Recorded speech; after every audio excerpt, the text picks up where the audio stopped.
என்னுடைய பேர் செந்தில்குமார். செந்தில்குமார். ஆமாம். அதாவது நான் ஒரு வருஷமாக இந்த டயட்டை பற்றி படிச்சுக்கிட்டு இருந்தேன். இது ஆரம்பித்தது இந்த மாதம் தான். ஒரு வருஷமாக இதனுடைய புரிதலை வந்து நான் ரொம்ப ஆராய்ச்சி பண்ணி இது சரியா, இது வந்து ரொம்ப வருஷமாக வந்து கொழுப்பு சாப்பிடக்கூடாதுன்னு வளர்ந்த நம்ம இது ஒரு வருஷமாக நான் பார்த்துட்டு இப்போ நான் கண்டினியூ பண்ணுறேன். இப்போ எனக்கு ஒரு சந்தேகம் என்னென்னா, எனக்கு சின்ன வயசுலேயே ஒரு ப்ராப்ளம் இருந்துச்சு. அதாவது ஹார்மோன் இஷ்யூ இருந்தது. இதை வந்து ஒரு 3 வருஷத்துக்கு முன்னாடி கண்டுபிடிச்சோம். அது என்னென்னா பார்ஷியல் எம்டி செல்லா. அடிக்கடி எனக்கு தலை சுத்தல் இந்த மாதிரி வந்ததுனால அதை ஸ்கேன் பண்ணி கண்டுபிடிச்சப்போ பார்ஷியல் எம்டி செல்லான்னு கண்டுபிடிச்சாங்க. அது என்னென்னா டெஸ்டோஸ்ட்ரான் லெவல் வந்து கம்மியாக இருக்குது. ஸோ 165 இப்போ இந்த டெஸ்டோஸ்ட்ரான் லெவல். ஸோ அதுக்காக வந்து டெஸ்டோவெரான் இன்ஜெக்ஷன் பண்ணிகிட்டு இருக்கிறேன். இப்போது நீங்கள் கொடுக்குற அந்த டயட்லேயும் இப்போ எனக்கு ஒரு ஃபார் எக்ஸாம்பிள் எனக்கு டூனா ஃபிஷ் சாப்பிட சொன்னாங்க. ஸோ இது மாதிரி சாப்பிட்றதுனாலையோ இல்லை வந்து வெயிலில் நிற்கிறதுனால விட்டமின் D3 எனக்கு வரும். ஸோ அதனால் வந்து என்னுடைய ஹார்மோன் லெவல் வந்து எனக்கு நார்மல் ஆகுமா அப்படிங்கிற சந்தேகம் எனக்கு இருக்குது. ஏன்னா இதுக்கு வந்து குறைபாடுங்கிறதுனால, அதாவது பிறவி குறைபாடுங்கிறதுனால இது மாதிரி பண்ணுறதுனால நமக்கு வந்து அந்த ஹார்மோன் வந்து சரியாகுமா அப்படிங்கிற கேள்வி. அப்புறம் இன்னொன்று வந்து ஐயா சுபவி ஐயா சொல்லியிருந்தாங்க என்னென்னா ஜி அப்படிங்கிறது வந்து ஒன்றும் இல்லை. சில வருடங்களாக ஒரு 2 வருஷமாக இல்லை எனக்கு தெரிஞ்சு 1 வருஷமாக 2 வருஷமாக எல்லாரும் ஜி அப்படின்னு சொல்லிட்டு இருக்காங்க. ஜிங்கிறது ஹிந்தியிலேருந்து வந்தது. நம்ம வந்து ஐயா அப்படின்னு சொல்லிக்கிறது நல்லதுன்னு நினைக்கிறேன். நன்றி நியாண்டர் ஐயா. ஸோ ஹார்மோன் கோளாறுகள் வியாதிகளில் வந்து மறுபடியும் 2 வகையான வியாதிகள் வந்து இருக்குது. ஒன்று வந்து மரபணு மூலமாக வரக்கூடிய வியாதிகள். உதாரணமாக டைப் 1 டயபெட்டிஸ்.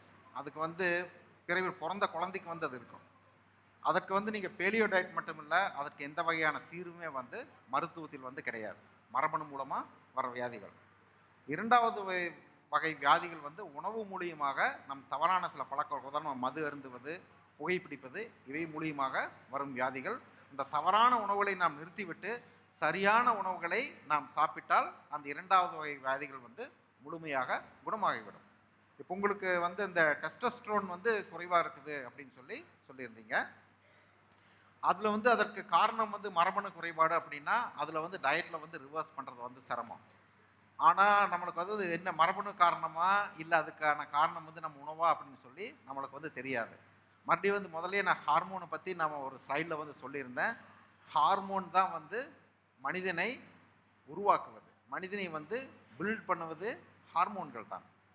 ஆணை ஆணாக்குவது டெஸ்டோஸ்டெரோன், பெண்ணை பெண்ணாக்குவது எஸ்ட்ரோஜன். ஆணுக்கு எஸ்ட்ரோஜன் அதிகமாக சுரந்தாலோ பெண்ணுக்கு டெஸ்டோஸ்டெரோன் அதிகமாக இருந்தாலோ ஹார்மோனல் இம்பேலன்ஸ் என வந்து நம்ம சொல்லுகிறோம். ஹார்மோனல் இம்பேலன்ஸினால் இந்த மாதிரி நிறையான பெண்களுக்கு மீசை முளைக்கும். அதற்கு காரணம் அவர்களுக்கு டெஸ்டோஸ்டெரோன் வந்து அதிக அளவில் சுரப்பது.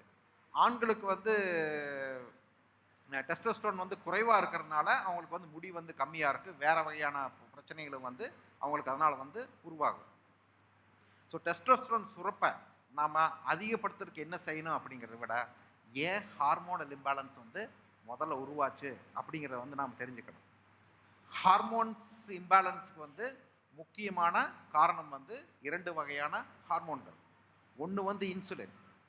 அதிக அளவில் இன்சுலின் சுரக்கும் போது அது தன்னுடைய வழக்கமான பணியை அது செய்வது கிடையாது. அது வந்து இந்த சுகர் கண்ட்ரோல்லையே தன்னுடைய நேரத்தை வந்து அது வீணாக்கி விடுகிறது. 2வது ஹார்மோன் வந்து லெப்டின். லெப்டின் வந்து அனைத்து ஹார்மோன்களையும் கட்டுப்படுத்தக்கூடிய சக்தி வாய்ந்த மாஸ்டர் ஹார்மோன். இதை கண்டுபிடித்ததை 1994 தான் கண்டுபிடிச்சிருக்காங்க. அதுக்கு முன்னாடி இன்சுலின் தான் எல்லாத்துக்குமே அப்படின்னு சொல்லி நினச்சிட்டு இருந்தாங்க. அதுக்கப்புறம் வந்து இல்லை, இன்சுலினுக்கு ஒரு எஜமானம் வந்து இருக்கிறான், அவன் பேர் வந்து லெப்டின் அப்படின்னு சொல்லி கண்டுபிடிச்சிருக்காங்க. ஹார்மோனல் இம்பேலன்ஸ் இருக்கிற எல்லாத்துக்குமே வந்து இன்சுலின் ரெசிஸ்டன்ஸ் இருக்கும், லெப்டின் ரெசிஸ்டன்ஸ் வந்து 2மே வந்து அவங்களுக்கு இருக்கும். ஏன் வந்து இந்த 2 வகை ஹார்மோன் ரெசிஸ்டன்ஸ் வந்து உருவாகுது அப்படின்னு பார்த்தா அதுக்கு ஒரே காரணம் சொன்னால் நான் ரிப்பீட் பண்ணுற மாதிரி இருக்கும், பட் கார்போஹைட்ரேட்ஸ். நிறைய மாவுச்சத்து இருக்கக்கூடிய உணவுகளை எடுத்து நம் உடம்பில் சர்க்கரை அளவுகள் வந்து அதிகரித்து அதனால் இன்சுலின் அளவுகள் அதிகரித்து லெப்டின் லெவல்களும் வந்து அதிகரித்து உடம்போட செல்கள் வந்து அதுக்கு ரியாக்ட் பண்ணி பண்ணி பண்ணி பண்ணி ஒரு கட்டத்தில் செயலிழந்து விடுகிறது. ஹார்மோனல் இம்பேலன்ஸ் வந்து உருவாகி விடுகிறது. அதனால் வந்து நம்ம இந்த டயட்டுக்காக மட்டுமே அரிசி விடுறோம் அப்படிங்கிறது வந்து கிடையாது. அது நம்ம உடம்புல விளைவிக்கக்கூடிய கெடுதல்களுக்கு வந்து எல்லையே வந்து கிடையாது. ஸோ முதலில் வந்து நம்ம உடம்ப நம்ம கெடுத்துக்கிறத வந்து நிறுத்திடணும். அப்படி பண்ணாலே வந்து டெஸ்டோஸ்டெரோன்ஸ் வந்து லெவல்ஸ் வில் டெஃபினெட்லி கோ அப். அடுத்ததாக செயற்கையாக வந்து பல ஹார்மோன்களை உடலில் வந்து ஏற்றிக்கொள்கிறார்கள். உதாரணமாக இன்சுலின் வந்து செயற்கையாக வந்து உடம்பில் வந்து ஏற்றிக்கிறாங்க. வேறு பல ப்ரெக்னென்சி ட்ரை பண்ணுறப்ப வந்து டாக்டர்ஸ் வந்து நிறைய ஹார்மோன்ஸை உடம்புல வந்து கொடுக்குறாங்க. ஸோ இப்படி நடக்கிறப்ப வந்து என்ன ஆகும் அப்படின்னா, உடம்புல இருக்கக்கூடிய ஹார்மோன் பேலன்ஸ் வந்து டெஃபினட்டாக வந்து அதனால் பாதிக்கப்படும். அதனால் இது தவறுன்னு நான் சொல்ல வரல. டயபெட்டிஸ் இருக்குது, இன்சுலின் கொடுக்கலான்னு நம்ம இறந்து போயிடுவோம். அதனால் அது நம்ம தவறுன்னு நம்ம சொல்ல முடியாது.